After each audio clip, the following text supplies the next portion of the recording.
नमस्कार, वेलकम सभी लोगों का सुस्वागतम गवर्नमेंट एग्जाम वाला के यूट्यूब चैनल पे। मैं सौरभ अरिजीत मिश्रा आप सारे व्यूवर्स का तहे दिल से अभिवादन अभिनंदन।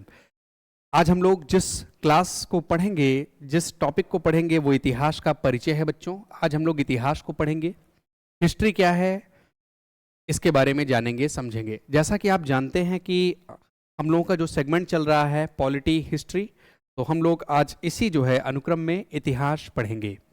इतिहास में सबसे पहले हम जानेंगे इतिहास का अर्थ क्या होता है, मीनिंग क्या होती है इतिहास का, ये जानेंगे। शाब्दिक अर्थ मतलब क्या होता है इतिहास का, ये जानेंगे। और उसके बाद अगर हम बात करें कि इतिहास का मतलब क्या होता है, तो ऐसा निश्चित रूप से हुआ है। याद रखिएगा, इतिहास का मतलब होता है ऐसा निश्चित रूप से हुआ है, ऐसा निश्चित रूप से हुआ है। दिस हैज डेफिनेटली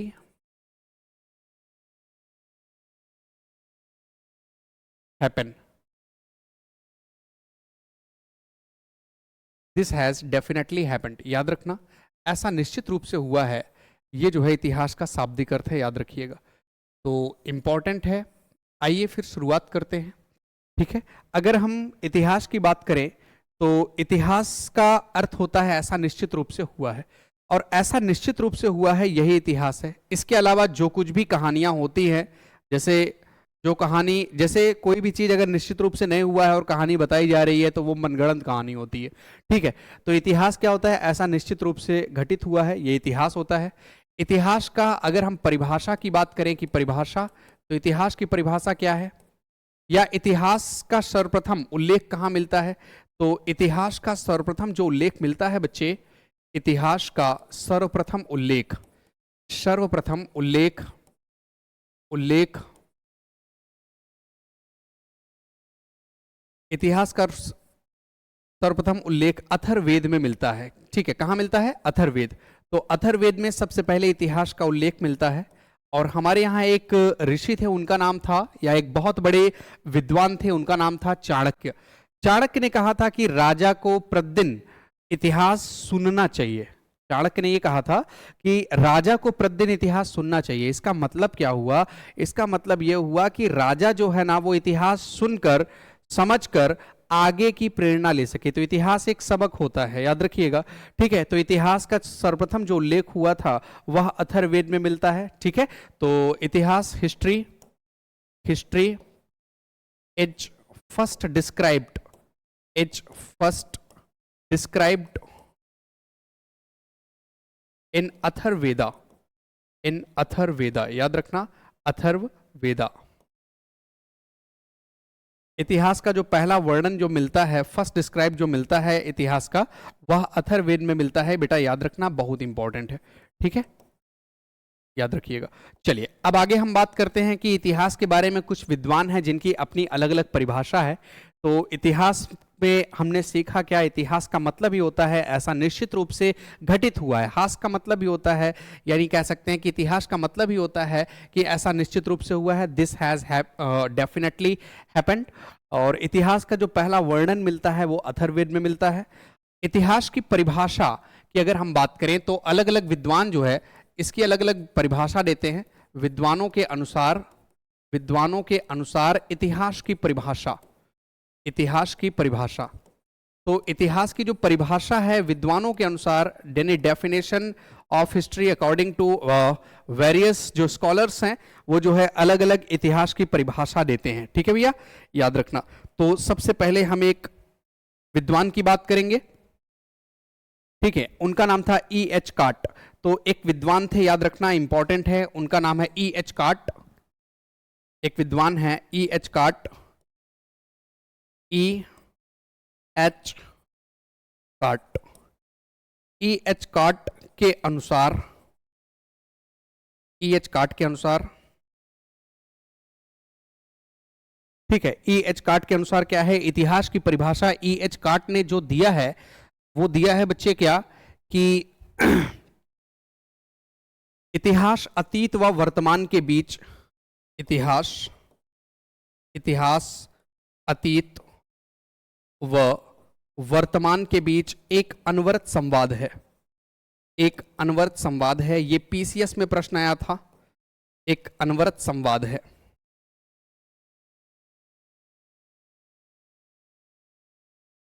ठीक है, तो इतिहास क्या है, देखिए यहां पे अगर हम बात करें कि इतिहास क्या है, तो इतिहास अतीत और वर्तमान के बीच एक अनवरत संवाद है।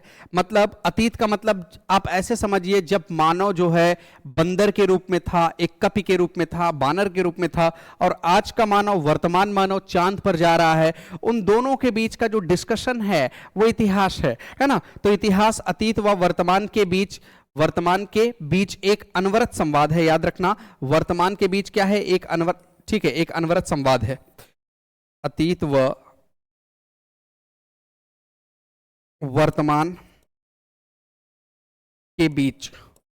तो इतिहास अतीत व वर्तमान के बीच एक अनवरत संवाद है, ऐसा कौन बोला है? E.H. कार्ट, एक बहुत ही बड़े विद्वान थे, यूरोपियन विद्वान थे। फिर उसके बाद हम बी नंबर, अगर हम बात करें कि बी नंबर कौन थे, तो बी नंबर जो थे उनका नाम था ब्यूरी। क्या नाम था? ब्यूरी।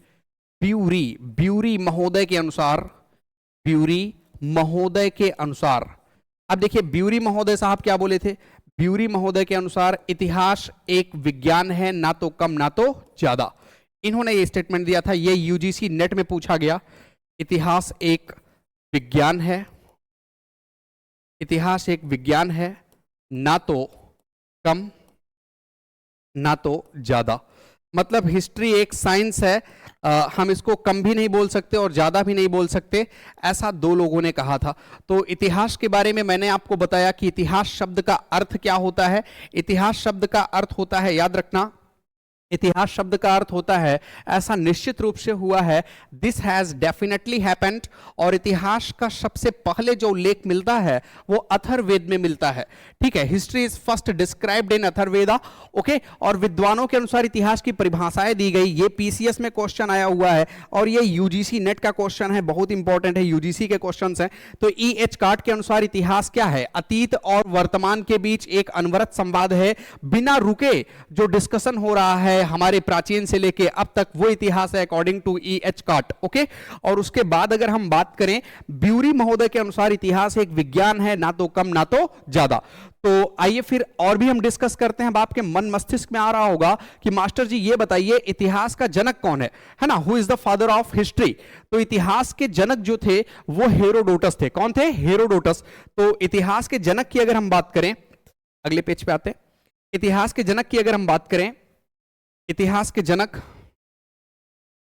इतिहास के जनक, फादर ऑफ हिस्ट्री,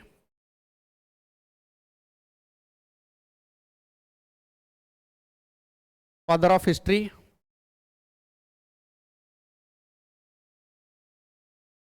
तो इनका नाम है हेरोडोटस। क्या नाम है? हेरोडोटस, जिन्होंने हिस्टोरिका नामक पुस्तक की रचना किया। Herodotus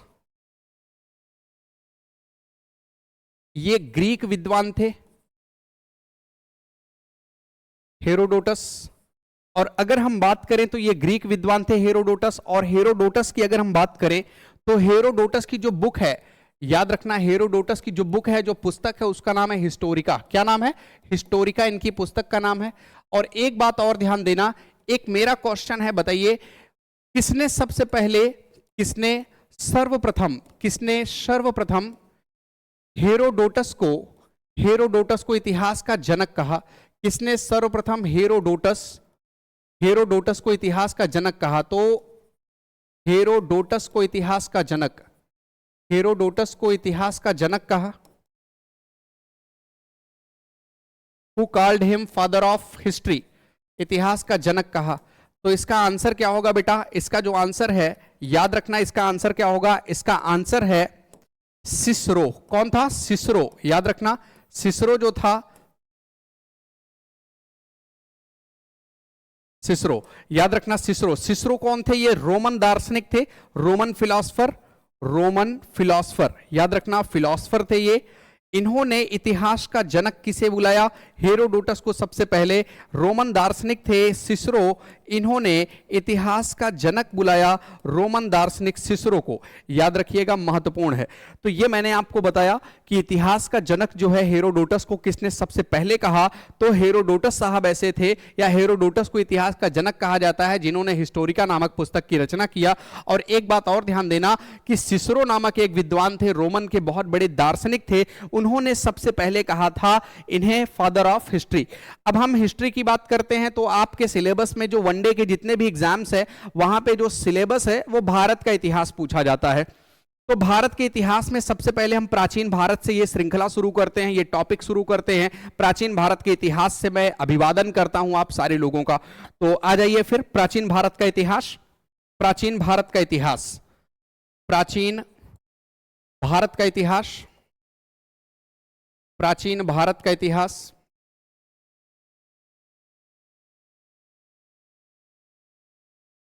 ancient history of India. प्राचीन भारत के इतिहास में सबसे पहले हम जानते हैं इनका क्लासिफिकेशन। क्या जानेंगे? क्लासिफिकेशन। ठीक, क्लासिफिकेशन का मतलब वर्गीकरण। ठीक है, क्लासिफिकेशन जानेंगे। क्लासिफिकेशन,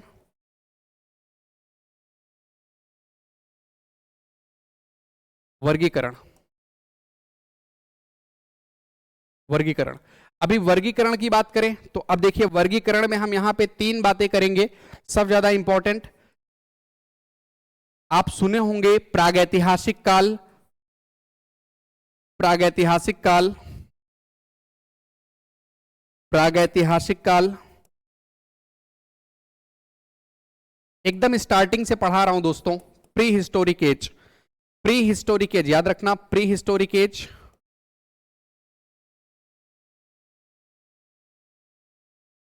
इसका जो टाइम है, इसका जो समय है वो 5 लाख ईसा पूर्व। याद रखना, वेरी इंपॉर्टेंट है। 5 लाख ईसा पूर्व, 5 लाख ईसा पूर्व से 3000 ईसा पूर्व, यानी हम ये कह सकते हैं 5 lakh BC to 3000 BC. Okay, प्रागैतिहासिक काल। फिर उसके बाद आता है आद्य ऐतिहासिक काल, आद्य ऐतिहासिक काल, आद्य ऐतिहासिक काल, जिसे कहते हैं protohistoric age, protohistoric age. इसका जो समय है वो है 3000 ईसा पूर्व से 3000 बीसी से 600 बीसी। याद रखना, 600 ईसा पूर्व, 600 ईसा पूर्व, ये हो गया। फिर उसके बाद बच्चे अगर हम बात करें तो आद्य ऐतिहासिक काल के बाद आता है ऐतिहासिक काल, ऐतिहासिक काल, हिस्टोरिक एज, हिस्टोरिक एज। इसका जो समय है ये है 600 ईसा पूर्व के बाद, 600 ईसा पूर्व के आगे के बाद। तो आफ्टर 600 बीसी स्टार्ट होता है ऐतिहासिक काल। तो ये प्रागैतिहासिक काल, आद्य ऐतिहासिक काल, ऐतिहासिक काल। हम प्राचीन भारत के इतिहास को 3 भागों में बांटेंगे। ठीक है, प्राचीन भारत का इतिहास का वर्गीकरण, क्लासिफिकेशन की बात करें तो ये प्रारंभ होता है प्रागैतिहासिक काल, प्री हिस्टोरिक एज। अभी बताऊंगा प्रागैतिहासिक काल क्या होता है बच्चे, अभी हम इसके बारे में डिस्कस करेंगे। 5 लाख ईसा पूर्व से 3000 ईसा पूर्व तक प्रागैतिहासिक काल, 3000 ईसा पूर्व से 600 ईसा पूर्व तक आद्य ऐतिहासिक काल, प्रोटो हिस्टोरिक एज। और ऐतिहासिक काल, हिस्टोरिक एज होता है 600 ईसा पूर्व के बाद, आफ्टर 600 बीसी। ठीक है, अब आइए, अब अगर हम बात करें यहां पे बच्चे, तो यहां पे इसको हम 3 पार्ट में बांटते हैं। ये बहुत इंपॉर्टेंट है आपके पेपर्स के लिए। सबसे पहली चीज तो आप सुने होंगे पूरा पाषाण काल, पूरा पाषाण काल, सब पढ़ेंगे अभी। पूरा पाषाण काल, मध्य पाषाण काल, पूरा पाषाण काल, मध्य पाषाण काल, पूरा पाषाण काल, मध्य पाषाण काल और नवपाषाण काल, नवपाषाण काल। तो पूरा पाषाण काल की अगर हम बात करें तो पैलियोलिथिक एज, पैलियोलिथिक एज। और मध्य पाषाण काल मीजोलिथिक एज, मीजोलिथिक एज। और नवपाषाण काल नियोलिथिक एज, नियोलिथिक एज। यहां पे अगर हम बात करें तो ये चीजें हमें ये तीनों काल पढ़ना है। पूरा पाषाण काल, मध्य पाषाण काल, नवपाषाण काल। ये 5 लाख ईसा पूर्व से 3000 ईसा पूर्व तक है। एक बात और ध्यान दीजिएगा कि पूरा पाषाण, एक एग्जाम में ये पूछा गया कि ये बताइए ये जो पाषाण काल है, आप देख सकते हैं बच्चे एक बात ध्यान से कि ये पूरा, ये पाषाण काल, तो पाषाण काल 3 खंड में है, पूरा पाषाण काल, मध्य पाषाण काल, नवपाषाण काल। सबसे बड़ा खंड कौन सा है? लिखिएगा, सबसे बड़ा काल, सबसे बड़ा काल है ये, यानी कह सकते हैं कि इसका सबसे ज्यादा टाइम पीरियड, इसका सबसे ज्यादा है। 5 लाख ईसा पूर्व से 10,000 ईसा पूर्व, तो यहां हम लिख सकते हैं 5 लाख ईसा पूर्व से 10,000 ईसा पूर्व, और यहां पे ये है 10,000 ईसा पूर्व से 6,000 ईसा पूर्व, और ये है बेटा 6,000 ईसा पूर्व से 3,000 ईसा पूर्व। याद रखिएगा, तो ये सबसे बड़ा कालखंड है, या सबसे बड़ा हम कह सकते हैं पीरियड है, लार्जेस्ट टाइम पीरियड, सबसे बड़ा कालखंड, सबसे बड़ा कालखंड, सबसे बड़ा कालखंड, largest time period, largest time period, याद रखिएगा, ठीक है, सबसे बड़ा कालखंड है। एक बात और ध्यान देना बच्चों कि प्रागैतिहासिक काल क्या है बताते हैं, आद्यैतिहासिक काल, ऐतिहासिक काल। प्रागैतिहासिक काल इतिहास के उस कालखंड को कहा जाता है जिसमें मानव को, मनुष्य को लिपि का ज्ञान नहीं था, लिखना पढ़ना उसे नहीं आता था, तो मानव को लिपि का ज्ञान नहीं था, यह प्रागैतिहासिक काल की कहानी है। अब आप बताइए कि मानव को अगर लिखने का ज्ञान नहीं है तो मानव के बारे में जानकारी हमको किससे मिलेगा? हमको जानकारी मिलेगा किससे? पुरातात्विक साक्ष्यों से। याद रखिएगा, तो प्रागैतिहासिक काल क्या है? इतिहास का वह कालखंड जिसमें मानव को लिपि की ज्ञान नहीं था, लिखना पढ़ना नहीं आता था। ठीक है, मतलब ऐसे समझिए छोटा बच्चा पैदा हुआ है और अभी स्कूल नहीं जा रहा है, तो जब स्कूल नहीं जा रहा है तो लिख पढ़ नहीं पाएगा। तो इतिहास का वह कालखंड जिसमें मानव को लिखना पढ़ना या लिपि का ज्ञान नहीं था, तो उसे प्रागैतिहासिक काल कहते हैं। So prehistoric age history का वो पीरियड है जिसमें मैन या ह्यूमन को कोई भी इंफॉर्मेशन, कोई भी नॉलेज नहीं था, किसका? स्क्रिप्ट का। ठीक है, यानी कह सकते हैं रिटन स्क्रिप्ट का या लिखाई पढ़ाई का नॉलेज कोई नहीं था। आद्यैतिहासिक काल क्या होता है? आद्यैतिहासिक काल इतिहास का वह कालखंड है जिसमें मानव को लिखना पढ़ना तो आता था, लेकिन उसके द्वारा लिखी गई चीजें आज भी अपठनीय हैं। ठीक है, मतलब आद्यैतिहासिक काल इतिहास का वह कालखंड है भैया कि जहां पे मानव को लिखना पढ़ना तो आता है, लेकिन ठीक है, लेकिन उसके द्वारा जो लिखी गई जो लेखनी है, जो लिपि है, उसे आज हम सब पढ़ नहीं पा रहे हैं।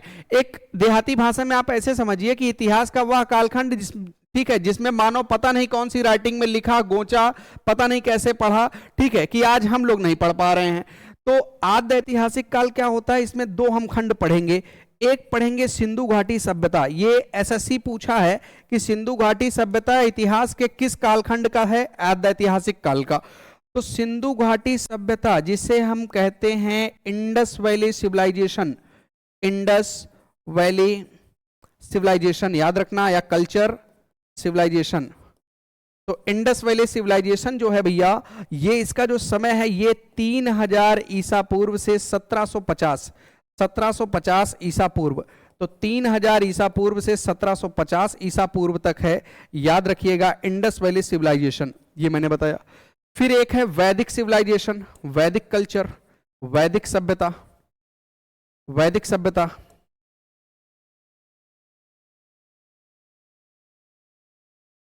वैदिक सिविलाइजेशन ये है 1500 ईसा पूर्व से 600 ईसा पूर्व, याद रखिएगा। और उसके बाद शुरू हो जाता है ऐतिहासिक काल। ऐतिहासिक काल में हम इसके बाद शुरू हो जाते हैं महाजनपदों की तरफ प्रस्थान करते हैं, और कुछ जैनिज्म बुद्धिज्म आते हैं। ठीक है, फिर उसके बाद मौर्य काल आता है, फिर मौर्योत्तर काल, पोस्ट मौर्य आ जाते हैं। तो फिलहाल अभी अगर हम बात करें तो प्राचीन भारत के इतिहास का वर्गीकरण हमने आपको बताया, उम्मीद करता हूं समझ में आ रहा होगा। तो सबसे बड़ा कालखंड है, लार्जेस्ट टाइम पीरियड कौन सा है? पूरा पाषाण काल, मध्य पाषाण काल, नवपाषाण काल। नोट कर लीजिए, इसको नोट कर लीजिए, नोट कर लीजिए इसको। Very important.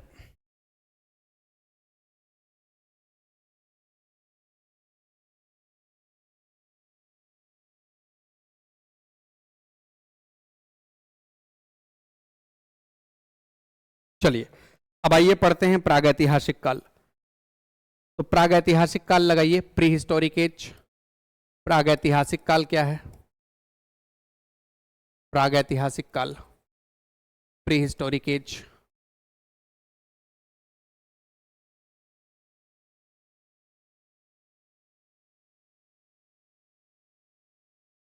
लिखना, इतिहास का वह कालखंड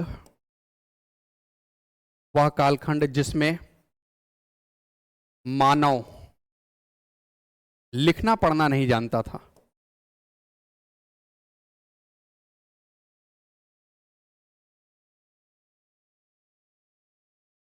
तो इतिहास का वह कालखंड जिसमें मानव लिखना पढ़ना नहीं जानता था वो प्रागैतिहासिक काल है, याद रखिएगा। आद्य ऐतिहासिक काल,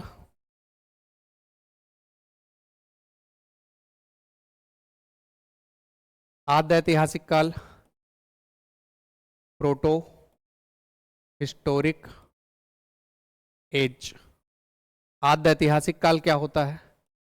लिखना, इतिहास का वह कालखंड, इतिहास का वह कालखंड, वह कालखंड जिसमें मानव को लिपि का ज्ञान था, परंतु उसके द्वारा लिखी गई लिपियां, उसके द्वारा लिखी गई लिपियां, स्क्रिप्ट्स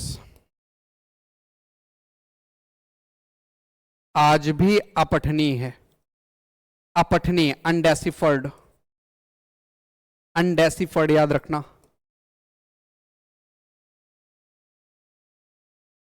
आज भी अनडेसिफर्ड है, ठीक है। तो इतिहास का वह कालखंड जिसमें मानव को लिपि का तो ज्ञान था, लेकिन मानव जो था वह, उसे जो है लिपि का ज्ञान था, लेकिन मानव जो था ना उसके द्वारा लिखी गई जो चीजें हैं उसे जो है, मतलब उसे लिपि का ज्ञान था, लेकिन जो है उसके द्वारा लिखी गई चीजें समझ में नहीं आ रही हैं आज, ठीक है। उसके द्वारा लिखी गई चीजें आज समझ में नहीं आ रही हैं। तो इतिहास का वह कालखंड है, इसे आद्य ऐतिहासिक काल कहा जाता है। ऐतिहासिक काल क्या होता है? लिखिएगा, ऐतिहासिक काल। ऐतिहासिक काल लिखना, इतिहास का वह कालखंड, इतिहास का वह कालखंड जिसमें मानव को, जिसमें मानव को लिखना पढ़ना आता था, लिखना पढ़ना आता था, जिसमें मानव को लिखना पढ़ना आता था और उसका उपयोग भी वह करता था।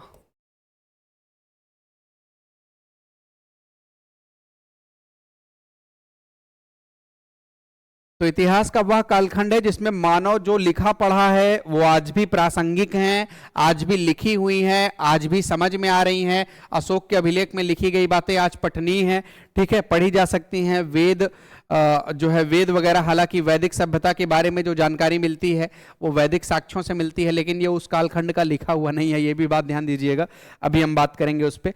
तो ये मैंने आपको बताया। तो ऐतिहासिक काल क्या होता है? हिस्टोरिक एज होता है, ये आपको मैंने बताया। तो अभी तक की क्लास में मैंने अभी जो आपको बता चुका हूं, इतिहास के बारे में बताया कि इतिहास क्या होता है, ऐसा निश्चित रूप से घटित हुआ है, ये इतिहास होता है। मैंने आपको बताया है कि ऐसा निश्चित रूप से घटित हुआ है, ये आपका क्या है? इतिहास है, ठीक है। फिर उसके बाद क्या हुआ?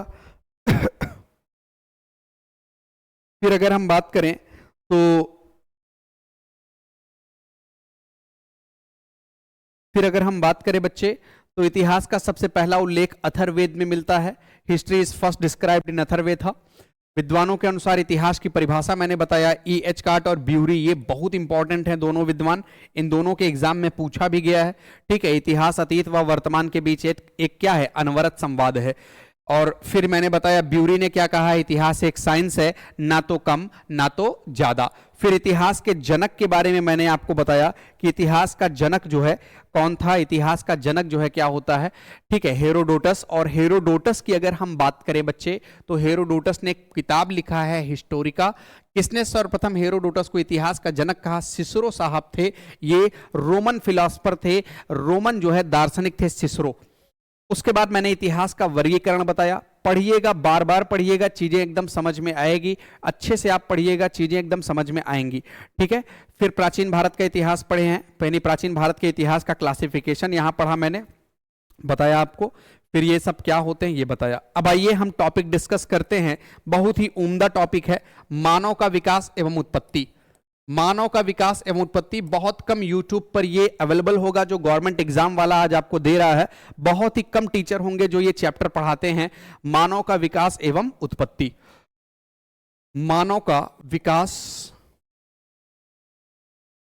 एवं उत्पत्ति,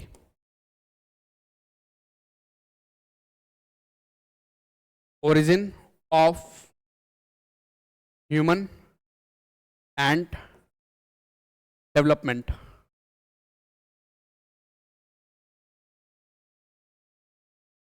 मानव का विकास एवं उत्पत्ति, ध्यान दीजिएगा।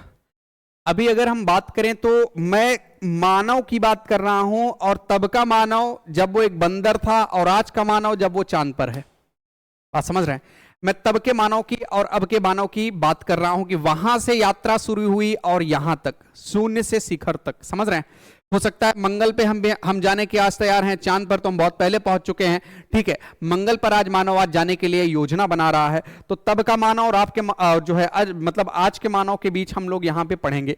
तो मानव का विकास एवं उत्पत्ति, अगर हम पृथ्वी की बात करें, ध्यान देना बेटा, पृथ्वी पर, तो पृथ्वी पर दो चीजें याद रखना कि पृथ्वी पर अगर तुमसे पूछा जाए जीवन की आयु, जीवन की आयु, तो पृथ्वी पर जीवन की आयु क्या था, एज ऑफ लाइफ। पृथ्वी पर एज ऑफ लाइफ या लिविंग्स की बात करें, एज ऑफ लिविंग्स, पृथ्वी पर जीवन की अगर हम बात करें तो 3.5 करोड़ साल पहले था। 3.5 करोड़ साल पहले, तो 3.5 करोड़ वर्ष पूर्व ये पृथ्वी पर जीवन की आयु था। माने लिविंग्स का मतलब ही होता है कीड़े मकोड़े। क्या बेटा? कीड़े मकोड़े, कीड़े मकोड़े, पेड़ पौधे, पेड़ पौधे, कीड़े मकोड़े, कीड़े मकोड़े, मकोड़े, इंसेक्ट एंड प्लांट्स। ओके, ये मैंने बताया।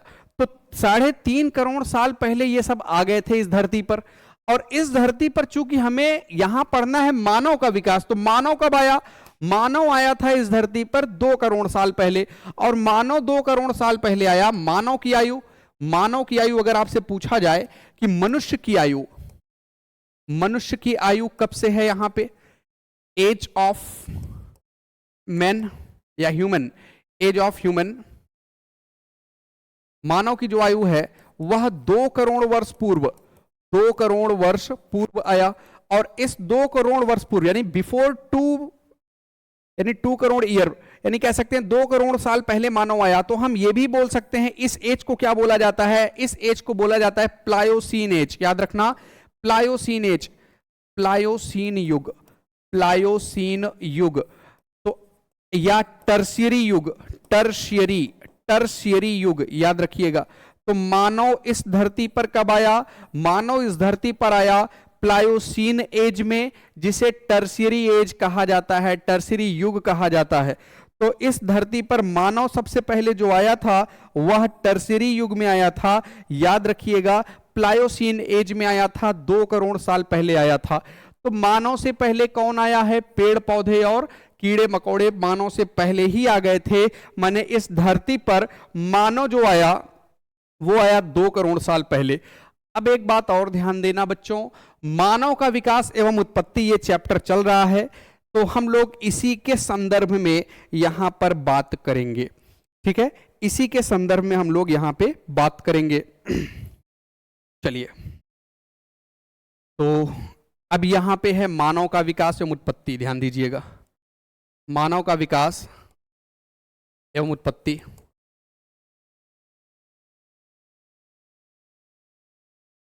मानव का विकास एवं उत्पत्ति, ये टॉपिक है। तो मानव कब आया इस धरती पर? प्लायोसीन युग में। मानव इस धरती पर कब आया? प्लायोसीन युग या टर्शियरी युग। ये प्लायोसीन एज या टर्शियरी एज कितने साल पहले है? आज से 2 करोड़ साल पहले। अब देखिए कुछ चीजें हैं जो कि हमें आपको बताना है, और ये चीजें एकदम समझने वाली चीज है। जैसे आप एक जंतु जानते हैं, उसका नाम है मंकी, कपी, कपी या वानर, कपी या वानर। फिर आप जानते हैं लंगूर, आप जानते होंगे गोरिल्ला, आप जानते होंगे चिंपैंजी। अब आप कहेंगे सर ये सब क्यों बता रहे हैं? आप जानते होंगे छछूंदर, छछूंदर, ठीक है। तो अगर हम बात करें, ध्यान दीजिएगा, अब यहीं पे समझने वाली चीजें हैं, नहीं तो बात जुबान से जाएगी लेकिन दिमाग में नहीं आएगी। तो मैं आपको ये बता रहा हूं कि मानव का विकास एवं उत्पत्ति, ये जीव जो है ये एक ही एज के हैं। एक ही एज का मतलब एक ही समय के हैं। कपी, वानर है ना, कपी या वानर, लंगूर, गोरिल्ला, चिंपैंजी, छछूंदर, ये सभी एक ही काल के हैं, एक ही पीरियड के हैं। ध्यान दीजिएगा। अब इसमें ये जो बंदा है ना, कपी या वानर, कपी या वानर जो है ये विकसित हुआ। इसने अपने आप को क्या किया? विकसित किया। इसने अपने आप को अपडेट किया। याद रखना, इसने अपने आप को अपडेट किया, विकसित किया। अब इसने अपने आप को जब अपडेट किया तो फिर ये जो आप देखते होंगे एनसीईआरटी की पुस्तक में, मानव की रीढ़ की हड्डी ऐसे झुकी हुई है, ऐसे झुकी है, फिर ऐसे हुआ, फिर ऐसे हुआ, तब सीधा हो रहा है, ठीक है। तो अब ये जो कपी या वानर है ये अपने आप को अपडेट किया, और जब अपडेट किया तो यहां पर एक व्यक्ति निकल कर आया, और इसका नाम था रामापिथेकस। क्या नाम था? रामापिथेकस। ध्यान दीजिएगा, रामापिथेकस, रामापिथेकस, रामापिथेकस। तो ये जो रामापिथेकस था बच्चा, याद रखना, रामापिथेकस ये जो है पहला मानव था। ध्यान दीजिएगा, तो पहला मानव अगर हम बात करें तो रामापिथेकस था। रामापिथेकस सबसे पहला मानव था। जो बंदर अपने आप को विकसित किया वह रामापिथेकस के रूप में जाना गया। अब रामापिथेकस की 2 शाखाएं थी। कितनी शाखाएं थी? 2। इसकी 2 शाखाएं थी रामापिथेकस की। एक शाखा चली गई जंगल। कहां चली गई? जंगल। एक शाखा जंगल या फॉरेस्ट चली गई। अब जब एक शाखा जब जंगल या फॉरेस्ट चली गई और दूसरी शाखा चली आई मैदानी भाग। कहां चली आई? मैदानी भाग। तो मैदानी भाग मतलब प्लेन एरिया बच्चों। कौन सा एरिया? Plain area. अब ये बताइए, एकदम दिमाग से बताइए, सोच कर बताइए कि किस रामापिथेकस का विकास होगा, जंगल वाले का कि मैदानी भाग जो प्लेन एरिया में आया है? तो सीधी सी बात है कि मैदानी भाग में जो गया है उसी का विकास होगा। तो ये जंगल में ही रह गए। कौन? ये जंगल में ही रह गए। ये जंगल में ही आज हैं। ये आज जंगल में ही है। याद रखना, बहुत इंपॉर्टेंट है। और ये जो मैदानी भाग की तरफ आए आज, या कह सकते हैं इनका विकास हुआ, ये अपने आप को फिर से अपडेट किए। क्यों? क्योंकि जंगलों में जो संसाधन है, जो खान पान की चीजें हैं, वह मैदानी भाग से बिल्कुल अलग हैं। और प्लेन एरिया में जो मानव आया रामापिथेकस, वो अच्छा खाया, अच्छा देखा, ठीक है, और उसने अपने अंदर और विकास किया। तो हम ये कह सकते हैं कि जो ये रामापिथेकस है ना बच्चा, रामापिथेकस अगर हम बात करें कि रामापिथेकस क्या था, तो हम ये बोल सकते हैं यहां पे कि रामापिथेकस वानर पहला कपी मानव था। तो पहला कपी मानव कौन था? रामापिथेकस। याद रखना, ठीक है। अब रामापिथेकस की 2 शाखाएं, एक जंगल की तरफ चली गई, एक मैदानी भाग की तरफ आई। मैदानी भाग की तरफ आई तो इस मानव का क्या हुआ? विकास हुआ। और इस मानव का विकास हुआ, और इस मानव को हम आगे चल के पढ़ेंगे, उसका नाम होगा ऑस्ट्रेलोपिथेकस। क्या नाम होगा? ऑस्ट्रेलोपिथेकस। याद रखिएगा, ऑस्ट्रेलोपिथेकस। ठीक है भैया, वेरी गुड। चलिए अब अगला मानव हम लोग पढ़ेंगे ऑस्ट्रेलोपिथेकस। ऑस्ट्रेलोपिथेकस ऑस्ट्रेलोपिथेकस,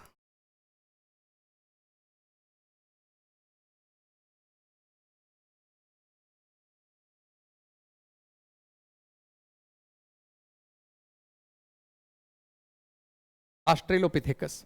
क्या हम इसको बोल सकते हैं रामापिथेकस? रामापिथेकस का विकसित रूप, क्योंकि रामापिथेकस ने विकास किया अपने अंदर। रामापिथेकस का अपडेशन फॉर्म था, रामापिथेकस का विकसित रूप था। याद रखना, रामापिथेकस का विकसित रूप जो था वह ऑस्ट्रेलोपिथेकस था। याद रखिएगा। देखिए, अब ऑस्ट्रेलोपिथेकस की बात करते हैं।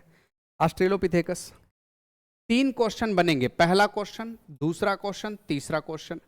अगर तुमसे क्वेश्चन पूछे कि मैदानी भाग में आने वाला पहला मानव कौन सा था, ऑस्ट्रेलोपिथेकस, लिखिएगा मैदानी भाग में आने वाला पहला मानव था। तो मैदानी भाग में आने वाला जो पहला मानव था वो कौन था? ऑस्ट्रेलोपिथेकस। और इसकी खोज 1924 में दक्षिण अफ्रीका के ट्रांसवाल क्षेत्र में रेमंड डॉर्ट ने किया था। दरअसल ये चूने के जीवाश्म के रूप में पाया गया था। तो इसकी खोज किसने किया? तो लिख सकते हैं इसकी खोज 1924 में, बच्चा याद रखना, इसकी खोज 1924 में दक्षिण अफ्रीका साउथ अफ्रीका के ट्रांसवाल क्षेत्र, दक्षिण अफ्रीका के ट्रांसवाल क्षेत्र में रेमंड डॉर्ट ने किया।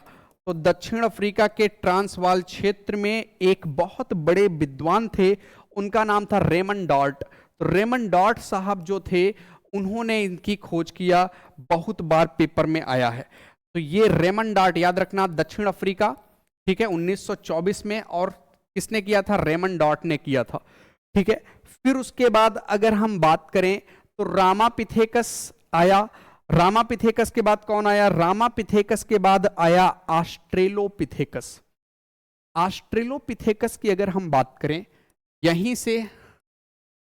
से मानव का क्रमिक विकास प्रारंभ हुआ। तो यहीं से मानव का क्रमिक विकास प्रारंभ हुआ। तो जो सीक्वेंस बना मानव का जो क्रमिक विकास जो हुआ वो कहां से हुआ? ऑस्ट्रेलोपिथेकस से। नोट कर लीजिए इसको नोट कर लीजिए, जल्दी से नोट कर लीजिए बच्चों, नोट कर लीजिए।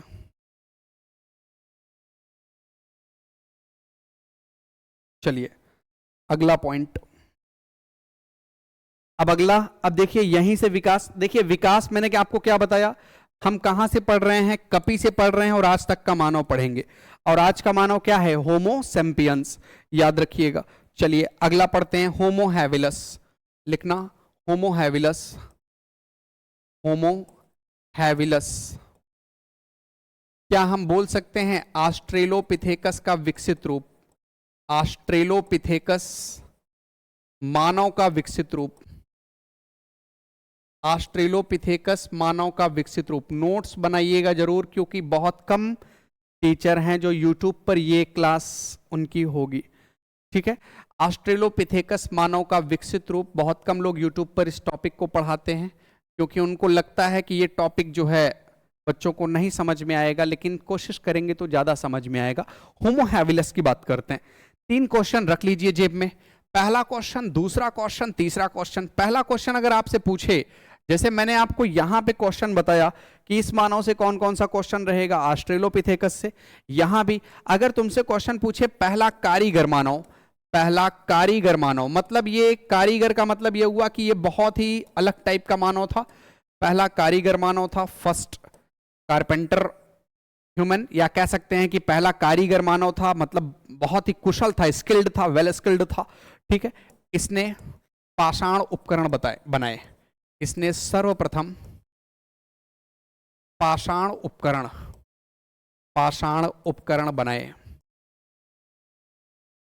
बनाए। तो सर्वप्रथम पाषाण उपकरण इसने बनाया था। तीसरा क्वेश्चन वेरी इंपॉर्टेंट, क्या था बेटा? मैंने आपको बताया कि जैसे आज हम आपके सामने खड़े हैं, या आज लोग देखिए कितने सुंदर दिखते हैं, कितनी खूबसूरत दिखती हैं, ठीक है। तो क्या हम लोग शुरू से ही ऐसे थे? मैंने आपको बताया कि हम स्पाइनल हमारा सीधा नहीं था, हम रीढ़ की हड्डी के बल खड़े नहीं हो पाते थे। तो आप देखे होंगे कि पहले का जो मानव था, आप एनसीईआरटी की पुरानी बुक में आप देखे होंगे कि उसके हाथ एकदम बंधे हुए थे, रीढ़ की हड्डी ऐसे झुकी हुई होती थी क्योंकि काम नहीं करती थी। तो लेकिन ये एक ऐसा मानव था जिसने रीढ़ की हड्डी के बल खड़े होने और हाथ को बाहर या हाथों का प्रयोग करने का प्रयास किया, कर नहीं पाया, प्रयास किया था, प्रयास किया था, कर नहीं पाया था। तो लिखेंगे, लिखिए, इस मानव ने इस मानव ने इस मानव ने रीढ़ की हड्डी के बल रीढ़ की हड्डी के बल खड़ा होने एवं हाथों का प्रयोग करने का प्रयास किया। हाथ वगैरह बंधे थे पहले के मानव का, सही से खड़ा नहीं हो पाता था, ठीक है, रीढ़ की हड्डी के बल। तो ये जो मानव था ये कोशिश किया था कि ये जो है हो जाए। अब अगला जो पढ़ेंगे होमो हैबिलस, होमो हैबिलस के बाद हम पढ़ेंगे होमो इरेक्टस। क्या पढ़ेंगे? होमो इरेक्टस पढ़ेंगे। तो आइए पढ़ते हैं बच्चों होमो इरेक्टस। होमो इरेक्टस पढ़ते हैं, होमो इरेक्टस।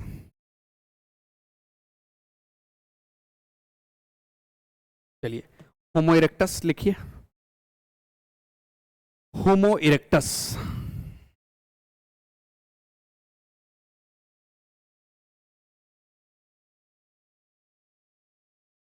होमो इरेक्टस, क्या हम बोल सकते हैं होमो हैबिलस मानव का, होमो हैबिलस मानव का विकसित रूप?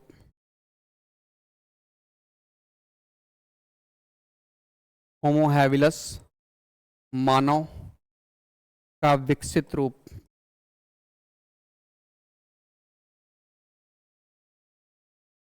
मतलब होमो इरेक्टस जो था ये होमो हैबिलस से ज्यादा विकसित होगा, रीढ़ की हड्डी के बल खड़ा हो जाएगा। और एक चीज और याद रखिएगा कि होमो इरेक्टस मानव जो है हाथों का प्रयोग करने लगेगा, ठीक है। होमो इरेक्टस मानव बहुत इंपॉर्टेंट है। होमो इरेक्टस मानव की अगर हम बात करें कि होमो इरेक्टस मानव, तो पहला क्वेश्चन, या ऐसे लिख सकते हैं होमो इरेक्टस मानव के बारे में ऐसे लिखेंगे, होमो इरेक्टस मानव दो टाइप के थे। एक जावा मानव, कौन सा? जावा मानव, एक जावा मानव, ये दो टाइप के थे, जावा मानव। और एक था पीकिंग मानव, कौन सा मानव? पीकिंग, पीकिंग मानव, याद रखना, जावा मानव, पीकिंग मानव। तो होमो इरेक्टस मानव में हम लोग पढ़ेंगे सबसे पहले जावा मानव। जावा मानव की बात करें तो जावा मानव से जो क्वेश्चन बनते हैं जावा मानव से, सबसे पहला क्वेश्चन क्या है?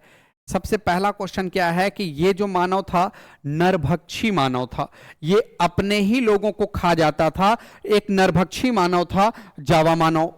जावा कहां पे है? इंडोनेशिया में है। तो इस मानव, ये जो मानव है ये कहां पाया गया? इंडोनेशिया में पाया गया।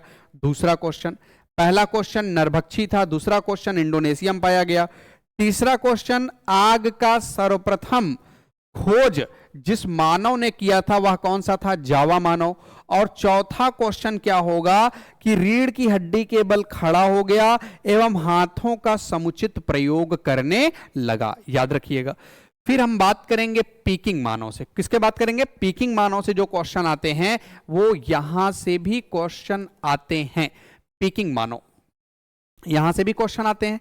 जैसे ये भी नरभक्षी मानव था, मतलब कैनिबल था, कैनिबल का मतलब अपने ही लोगों को खा जाता था। दूसरा क्वेश्चन, बीजिंग का पुराना नाम पीकिंग है, बीजिंग का पुराना नाम क्या है? पीकिंग है। तो ये बीजिंग कहां पे है? चाइना में। तो ये मानव कहां पाया गया? चाइना में पाया गया। तीसरा क्वेश्चन, जावा मानव से ज्यादा डेवलप्ड था, विकसित था ये, ठीक है। चौथा क्वेश्चन ये हम कह सकते हैं कि ये भी हाथों का प्रयोग करने लगा, और नहीं, बस तीन ही क्वेश्चन है। जब ज्यादा डेवलप था तो ये और अच्छे से हाथों का प्रयोग करेगा, ठीक है, पूरा लेट जाएगा, पूरा लेट जाएगा, ठीक है। पहले का मानव क्या था? जब उसकी रीढ़ की हड्डी जब झुकी हुई है तो ऐसे ही सुत जाएगा, लेकिन ये जो मानव था ये कैसा था? पूरा सीधा लेटता था, याद रखना। तो आइए फिर हम इसमें लिखते हैं, लिखिए, यह नरभक्षी मानव था, लिखिए, यह नरभक्षी नरभक्षी मानव था। नरभक्षी मतलब कैनिबल, कैनिबल। ओके, स्थान कहां पाया गया? ये जावा कहां पे है? इंडोनेशिया, इंडोनेशिया में पाया गया, इंडोनेशिया में पाया गया। ठीक है, उसके बाद अगर हम बात करें आग का सर्वप्रथम, आग का सर्वप्रथम खोज किया, तो आग का सर्वप्रथम खोज किया था जावा मानव। लिखिएगा इसमें एक पॉइंट और, रीढ़ की हड्डी के बल, रीढ़ की हड्डी के बल खड़ा हुआ एवं हाथों का प्रयोग किया। तो रीढ़ की हड्डी के बल खड़ा हुआ एवं हाथों का प्रयोग किया, यह भी लिख सकते हैं। यह नरभक्षी मानव था, लिखिएगा यह नरभक्षी मानव था। ही वॉज ऑल्सो कैनिबल, सीधी सी बात है। दूसरा क्वेश्चन, स्थान बीजिंग, इसी को बोलते हैं पीकिंग। अब पीकिंग कहाँ है? चाइना, लिख सकते हैं चाइना। और एक पॉइंट और, जावा मानव से ज्यादा विकसित था, जावा मानव से ज्यादा विकसित था। तो जावा मानव से ये ज्यादा विकसित था, याद रखिएगा, बहुत इंपॉर्टेंट है। समझ में आ रहा होगा, समझ में चीजें आ रही होंगी बच्चों, लिख लीजिए।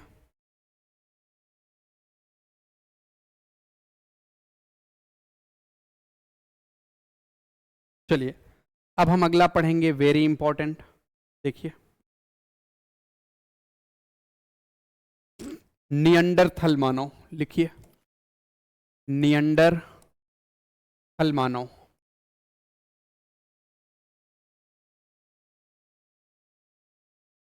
नियंडरथल मानव देखिए क्या है।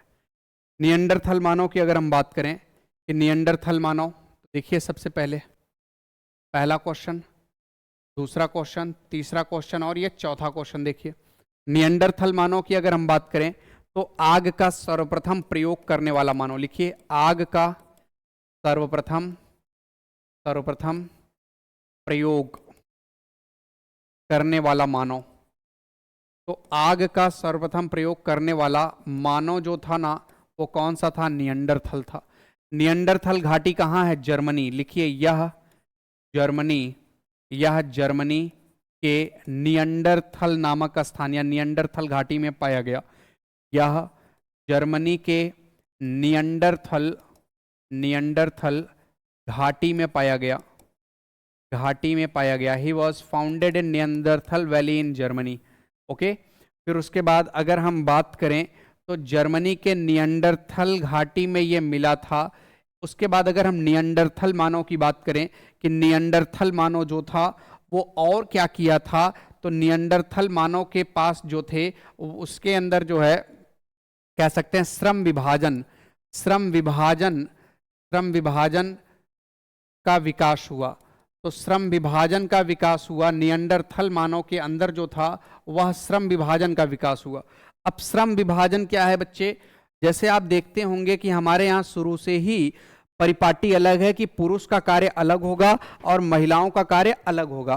पुरुष भाई बाहर सामाजिक समाज को अटेंड करते हैं, महिलाएं घर में खाना बनाती हैं, ये परिपाटी शुरू से ही है। तो ये जो परिपाटी है, ये जो नियम है, इसका विकास किसके अंदर हुआ था? नियंडरथल मानव। अर्थात हम ये कह सकते हैं पुरुष का कार्य एवं महिला का कार्य, है ना, महिला मानव का कार्य या महिला का कार्य। तो ये इन दोनों के कार्यों का क्या हुआ था बेटा? इन दोनों के कार्यों का क्या हुआ था? विभाजन हुआ था। क्या हुआ था? विभाजन हुआ था। फिर उसके बाद दाह संस्कार या कह सकते हैं अंतिम संस्कार, ऐसा बोल सकते हैं बच्चे, अंतिम संस्कार। तो अंतिम संस्कार की अगर हम बात करें कि अंतिम संस्कार का विकास हुआ, इसके पहले का मानव क्या करता था? इसके पहले का जो मानव था वो क्या करता था? वो क्या करता था? अंतिम संस्कार का विकास हुआ, अंतिम संस्कार का विकास हुआ।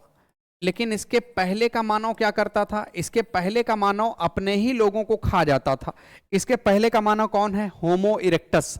ठीक है, नरभक्षी मानव है। कैसा मानव है? नरभक्षी मानव है होमो इरेक्टस। आप देख सकते हैं ये कैनिबल है। कैनिबल का मतलब ये हुआ नरभक्षी मानव है, ये अपने ही लोगों को खा जा रहा है। लेकिन आप देखेंगे कि ये जो मानव है इसमें अंतिम संस्कार का विकास हुआ कि इसके अपने लोग जब मरते थे तो ये बकायदा उनको जो है विदा करता था। जैसे अंतिम संस्कार में क्या करता था कि जैसे लोगों को दफना देता था, तो जो लोग या इसके लोग, अब जैसे किसी को बहुत कुछ खाने के लिए कंदमूल पसंद है तो उसी में खाने पीने का सामान दफना देता था कि भैया रात में उठ के खाएगा। पहले की परिपाटी है, पहले की ट्रेडिशंस है, उसके अकॉर्डिंग यहां पे हमें जानना था। तो अंतिम संस्कार का विकास किस मानव में सबसे पहले हुआ था? निएंडरथल में।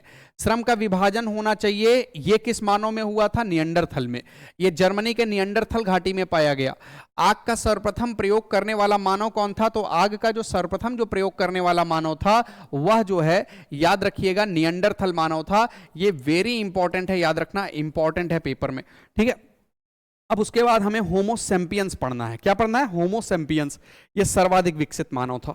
लिखिए, होमो सैपियंस मानव। होमो सैपियंस, होमो सैपियंस मानव, होमो सैपियंस मानव। क्या हम ये बोल सकते हैं, ये जैसे निएंडरथल मानव किसका था? निएंडरथल मानव में हम क्या लिखेंगे? होमो इरेक्टस मानव का विकसित रूप। होमो इरेक्टस मानव का विकसित रूप। होमो इरेक्टस मानव का विकसित रूप। तो होमो इरेक्टस मानव का विकसित रूप कौन सा था? निएंडरथल। तो हम यहां ये लिख सकते हैं, होमो सैपियंस में क्या लिखेंगे? निएंडरथल मानव का विकसित रूप। निएंडरथल मानव का विकसित रूप। तो निएंडरथल मानव का विकसित रूप जो था वह हम बोल सकते हैं कि होमो सैपियंस था। कौन था? Homo sapiens. अब होमो सैपियंस की अगर हम बात करें कि होमो सैपियंस मानव, तो आज का जो मानव है ना बच्चे, वही होमो सैपियंस मानव था। वही क्या था? होमो सैपियंस मानव था। तो ये जो मानव है, ये होमो सैपियंस मानव जो है, ये भारत के इतिहास में, लिखना, भारत के इतिहास में होमो सैपियंस मानव भारत के इतिहास में उच्च पुरापाषाण काल, भारत के इतिहास में उच्च पुरापाषाण काल, पुरापाषाण काल के जो प्राइमरी जो टाइम है, पीक टाइम जो है, उसकी बात कर रहा है। पूरा उच्च पुरापाषाण काल के समय का है, ये समय का है। तो उच्च पुरापाषाण काल के समय का है होमो सैपियंस मानव। और होमो सैपियंस मानव की 3 शाखाएं हैं। कितनी शाखाएं हैं? 3 शाखाएं थी।